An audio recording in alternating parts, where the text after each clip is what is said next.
മക്കളെ നേരായത് പഠിപ്പിക്കാൻ നിങ്ങൾ മറന്നു പോകരുത്, നേരായത് കാണിച്ചു കൊടുക്കാൻ മറന്നു പോകരുത്.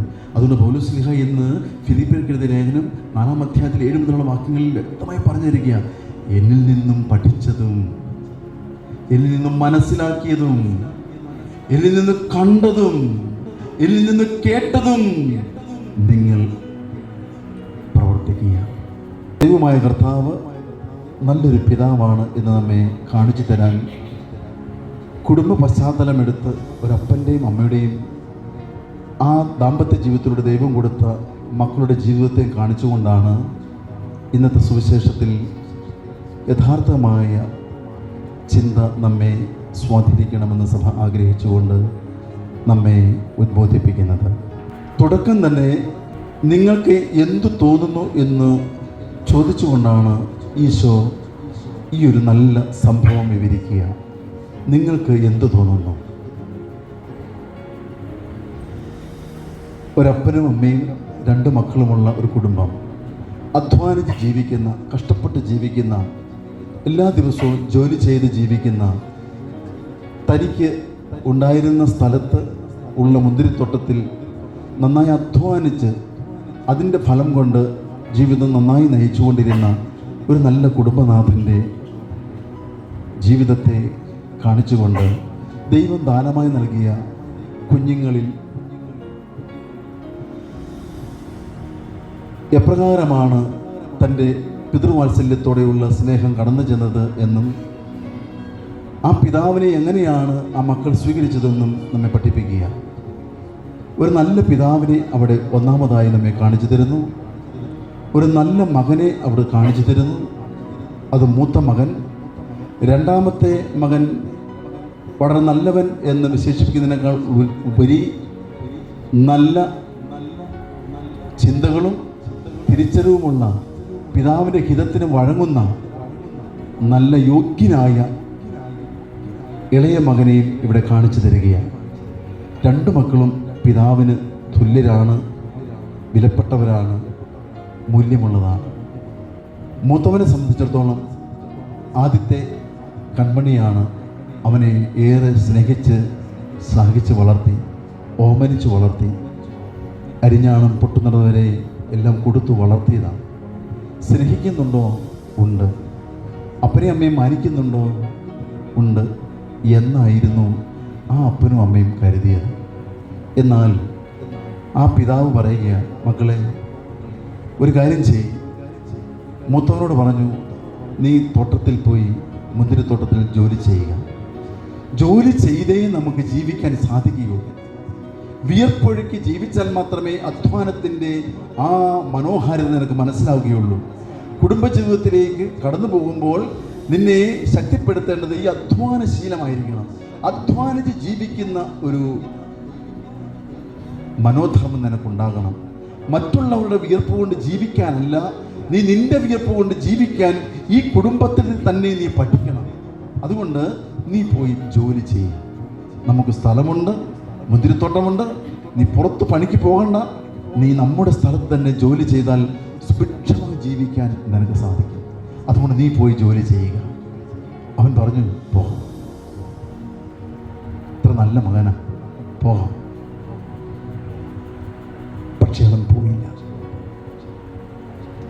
രണ്ടാമത്തെ മകനെ വിളിച്ചു പറഞ്ഞു, മകനെ നീ പോയി ജോലി ചെയ്യുക. അവൻ എടുത്ത വായിക്ക് പറഞ്ഞു, എനിക്ക് സൗകര്യമില്ല.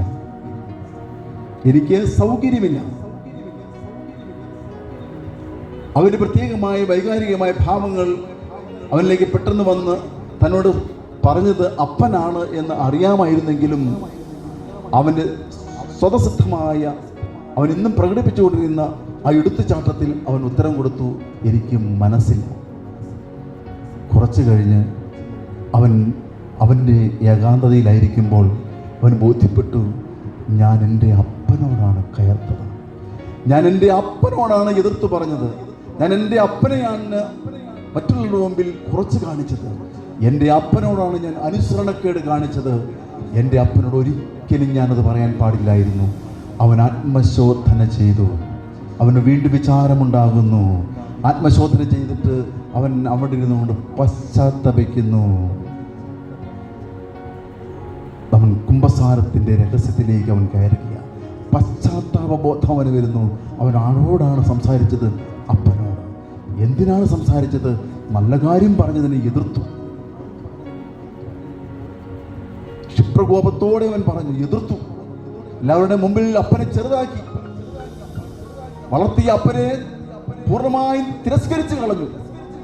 അവൻ ഏറ്റു പറഞ്ഞു ദൈവത്തോട്, ക്ഷമിക്കണേ, പൊറുക്കണേ. അവൻ ചെന്ന് അപ്പനോട് പറഞ്ഞു, അപ്പാ, പിതാവേ, ഞാൻ പൊക്കോളാം, ഞാൻ പോയി ജോലി ചെയ്യാം. പ്രിയപ്പെട്ട മക്കളെ, ഈ അവതരിപ്പിക്കപ്പെട്ട 3 കഥാപാത്രങ്ങളും നമ്മുടെ കുടുംബങ്ങളിലുണ്ട്. ഈ 3 കഥാപാത്രങ്ങളും നമ്മുടെ ഭവനങ്ങളിലുണ്ട്. അത് സ്വത്വമെന്ന് നമുക്ക് മനസ്സിലാക്കാം. നല്ല അപ്പൻ. ഒരു പക്ഷേ ഈ അപ്പനെ ഈ രണ്ടാമത്തെ മകൻ എതിർത്ത് സംസാരിക്കേണ്ടി വന്ന സാഹചര്യവും മൂത്ത മകൻ പോകാമെന്ന് പറഞ്ഞിട്ട് കബളിപ്പിച്ച സംഭവവും വളരെ പ്രധാനപ്പെട്ടതാണ്. നല്ല അപ്പനായിരുന്നു എന്നുള്ളത് ആ കുഞ്ഞുങ്ങൾ വളർന്നു വന്നപ്പോൾ ഈ അപ്പനിൽ നിന്നും അവർ മനസ്സിലാക്കിയിട്ടുണ്ട്. ഏതെല്ലാം കാര്യങ്ങളിലാണ് ഈ അപ്പൻ എനിക്ക് നല്ലവനായിരിക്കുന്നത്, ഏതെല്ലാം കാര്യങ്ങളാണ് എനിക്ക് മാതൃകയല്ലാതെ ജീവിച്ചത്, ഏതെല്ലാം കാര്യങ്ങളിലാണ് എൻ്റെ അപ്പൻ ഒരു കുടുംബനാഥനല്ലാത്ത വിധം പരസ്യമായി ദുർമാതൃക നൽകി ജീവിച്ചിട്ടുള്ളത്. ഈ 2 മക്കളും ഇത് ഒപ്പിയെടുക്കുന്നുണ്ടായിരുന്നു. അതുകൊണ്ട് മൂത്ത മകൻ അപ്പനെ സ്നേഹിച്ചു, കരുതിയിരുന്നു എന്നൊക്കെ ശരിയാണ്. പക്ഷേ അവന് ആ അപ്പനെ ഒരു കൂട്ടുകാരനായിട്ടേ കണ്ടുള്ളൂ. ഒരു കൂട്ടുകാരന്റെ സ്ഥാനത്തേക്ക് അപ്പനെ കണ്ടുപോയി. തനിക്ക് ജന്മം നൽകി വളർത്തിയ വാത്സല്യ പിതാവ് എന്നുള്ള സ്നേഹം ഊട്ടി വളർത്തി നൽകിയ അപ്പൻ എന്നുള്ള സ്ഥാനം അവൻ മറന്നിട്ട് ഒരു കൂട്ടത്തിൽ ഇരുന്ന് സ്വന്തം കാര്യങ്ങൾക്ക് വേണ്ടി അപ്പനെ ഉപയോഗിക്കാമെന്ന്, അല്ലെങ്കിൽ അപ്പൻ്റെ കൂടെ മകനും താതാമ്യപ്പെടാവുന്ന വിധത്തിൽ ഇരുകൂട്ടർക്കും ഒരേ ദുർമാതൃകയിൽ പങ്കുപറ്റാമെന്നുള്ള ബോധ്യം ഈ മൂത്ത മകന് കിട്ടിപ്പോയി. പല കുടുംബങ്ങളിൽ നമ്മൾ കണ്ടിട്ടില്ലേ, അപ്പൻ കുടിക്കുമ്പോൾ മകനും കൂടെ ഒഴിച്ചു കൊടുക്കുന്നത്. അപ്പനെ മനസ്സിലാക്കിയ വിധം മാറിപ്പോയി. അപ്പനും മക്കളും ഒരു മേശയിൽ ഇരുന്ന് കഴിക്കുന്നത് കണ്ടിട്ടുണ്ടോ? സ്ഥാനം മാറിപ്പോയി. മകൻ മനസ്സിലാക്കിയ അപ്പൻ വേറൊരാളായിപ്പോയി. മകൻ കാണേണ്ടിരുന്ന അപ്പൻ മറ്റൊരു വ്യക്തിത്വമായി പോയി. അവനെ കുറ്റം പറയാൻ പറ്റില്ല. അപ്പനായിരിക്കേണ്ട സ്ഥാനത്തിരിക്കാൻ സാധിക്കാതെ പോയ ഒരു ബലഹീനനായ ഒരു അപ്പനെയാണ് ആ മകന്റെ മുമ്പിൽ ചിത്രീകരിക്കപ്പെട്ടത്. അതുകൊണ്ട് അവൻ ആ സുഹൃത്തിനെ പോലെ അപ്പനെ കണ്ടു. പോകാം, സാധാരണക്കാരനോട് പറയുന്ന പോലെ പോകാം. പക്ഷെ വിലക്കെടുത്തില്ല. അപ്പനെ വിലക്കെടുക്കാത്ത മകൻ, അപ്പന് വില കൊടുക്കാത്ത മകൻ, അപ്പനെ മാനിക്കാത്ത മകൻ, പരസ്യമായി അപ്പനെന്ന് പറയാൻ പോലും അവന് ലജ്ജയുണ്ട്. എന്നിരുന്നാലും അവനത് അടക്കം പറഞ്ഞു. പരസ്യമായി കളിയാക്കുന്നില്ല, പോകാമെന്ന് പറഞ്ഞ് തലയുരി. അവൻ ഒരിക്കലും അപ്പനോട് ചേർന്ന് നിൽക്കാൻ ആഗ്രഹിക്കുന്നില്ലെന്ന് സ്പഷ്ടമായി കാണിച്ചു തരിക. എന്നാൽ രണ്ടാമത്തെ മകൻ, അവൻ ക്ഷിപ്രകോപിയാണ്. അപ്പൻ്റെ ദുർമാതൃകയെ ഒത്തിരി കണ്ടിട്ടുള്ളവനാണ്. അതുകൊണ്ടാണ് അവൻ എടുത്തു ചാടി പറഞ്ഞത്, എനിക്ക് മനസ്സില്ല, അങ്ങ് പറയുന്ന ഒന്നിനോടും അനുസരിക്കാൻ എനിക്ക് സാധിക്കില്ല. കാരണം അങ്ങ് ഇങ്ങനെ അല്ലല്ലോ ജീവിച്ചത്. അപ്പനെന്ന നിലയ്ക്ക് ജീവിക്കാൻ അങ്ങ് മറന്നുപോയിട്ട് ഇന്ന് എന്നെ പഠിപ്പിക്കാൻ തക്ക വിധമുള്ള മാതൃകാപരമായ ധാർമ്മികമായ ഉത്തരവാദിത്വം അങ്ങേക്കുണ്ടോ? അവൻ ചാടി ക്ഷിപ്രകോപത്തോട് പറഞ്ഞതിൻ്റെ അർത്ഥം അതാണ്. പക്ഷെ പിന്നീട് അവനെ ചിന്തിപ്പിച്ചത്, എന്തെല്ലാം കുറവുകളുണ്ടെങ്കിലും എൻ്റെ അപ്പൻ ഒരിക്കലും മറക്കാൻ പാടില്ലാത്തൊരു സ്ഥാനമാണെന്ന് അവൻ ഓർത്തു. അപ്പന് എത്ര കുറവുകളുണ്ടെങ്കിലും, അവൻ മദ്യപാനിയാണെങ്കിലും, ദുർമാതൃകയിൽ ജീവിച്ചവനാണെങ്കിലും, അഴിഞ്ഞാട്ടത്തിൽ ജീവിച്ചവനാണെങ്കിലും എൻ്റെ അപ്പനാണെന്നുള്ള ബോധ്യം അവനെ ചിന്തിപ്പിച്ചു. അപ്പൻ്റെ സ്ഥാനത്തേക്ക് ചിന്തിച്ചപ്പോൾ അനുതാപത്തിൻ്റെ പശ്ചാത്താപ ബോധം അവനുണ്ടായി. അവൻ അപ്പൻ്റെ അടുത്തേക്ക് പോയി. അപ്പൻ്റെ കുറവുകളിലേക്കല്ല നോക്കിയത്, ആ സ്ഥാനത്തെ അവൻ മാനിച്ചു. അതിനുശേഷം ഈശോ ചോദിക്കുന്നുണ്ട്, ഇതിൽ നിങ്ങൾക്ക് ആരെയാണ് ഇഷ്ടം? പ്രിയപ്പെട്ട മക്കളെ, ഇന്ന് നമ്മുടെ കുടുംബത്തിൽ പഠിക്കേണ്ട പാഠം, അനുതപിക്കുന്ന പാപിയെ തേടിയാണ് ദൈവം വന്നത്. ആ രണ്ടാമത്തെ മകനെയാണ് പിതാവിന് ഇഷ്ടപ്പെട്ടത്. അവൻ ക്ഷിപ്രകോപം കൊണ്ട് പറഞ്ഞതൊന്നും പിതാവ് മറന്നുപോയി, പൂർണ്ണമായും മറന്നുപോയി. അവൻ തിരിച്ചു വന്നു. അനുതാപ ചിന്തയോടെ അവൻ ജോലിക്ക് പോകാം, അധ്വാനിച്ച് ജീവിച്ചു കൊള്ളാം. അപ്പനെ അപ്പനായി കണ്ടു എന്നുള്ള ആ വലിയ തുറവി അപ്പന് മകനോടുള്ള ഇഷ്ടം വർദ്ധിപ്പിച്ചു. മകൻ അപ്പനോട് ചേർന്ന് നിൽക്കാനുള്ള വലിയ ധാർമ്മിക ഉത്തരവാദിത്വം വർദ്ധിച്ചു. പ്രിയപ്പെട്ട മക്കളെ, നമ്മുടെ കുടുംബങ്ങളിൽ ഈ ഒരു ബോധ്യമുണ്ടാകും. അപ്പനെന്ന നിലയ്ക്ക് മക്കളോട് പറയുമ്പോൾ ഉണ്ടാകുന്ന ചേതോവികാരം നിങ്ങളെ ചിന്തിപ്പിക്കണം. മക്കളെ നേരായത് പഠിപ്പിക്കാൻ നിങ്ങൾ മറന്നു പോകരുത്, നേരായത് കാണിച്ചു കൊടുക്കാൻ മറന്നു പോകരുത്.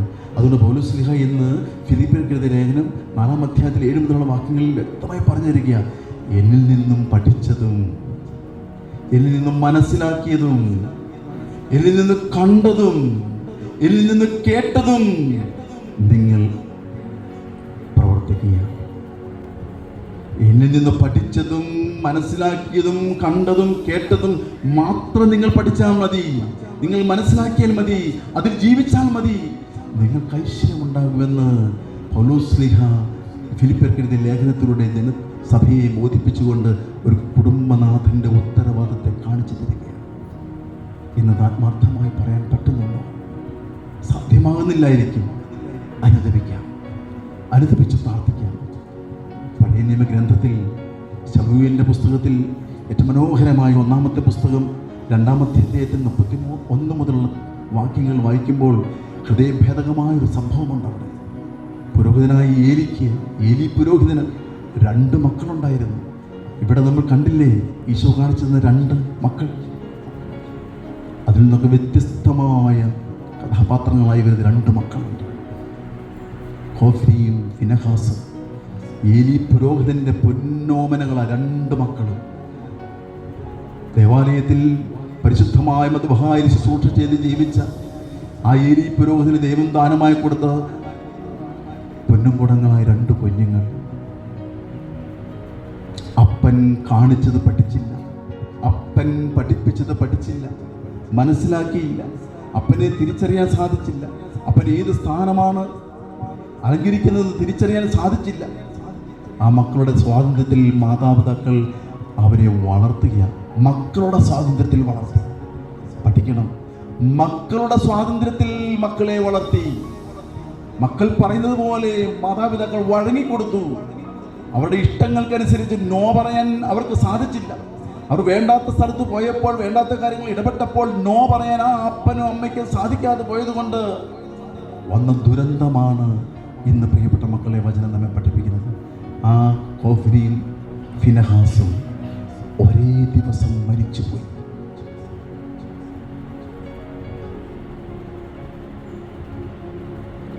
കർത്താവിന്റെ സന്നിധിയിൽ പൗരോഹിത്യ ശുശ്രൂഷ ചെയ്ത ഏലി പുരോഹിതന്റെ 2 മക്കളും ദൈവസന്നിധിയിൽ നിന്ന് തിരസ്കരിക്കപ്പെട്ട് ഭ്രഷ്ട് കൽപ്പിക്കപ്പെട്ടവരെ പോലെ അന്ധാരം വ്യാപിച്ച് കുടുംബ പശ്ചാത്തലം നശിപ്പിച്ച് സമാധാനമില്ലാതാക്കി, കുടുംബത്തെ ഛിന്ന ഭിന്നമാക്കുന്ന വിധത്തിൽ, കുടുംബത്തിന് തലമുറ ഇല്ലാതാക്കുന്ന വിധത്തിലേക്ക് ആ മക്കൾ 2 പേരും ആ കുടുംബത്തെ ഇല്ലാതാക്കി കളഞ്ഞു.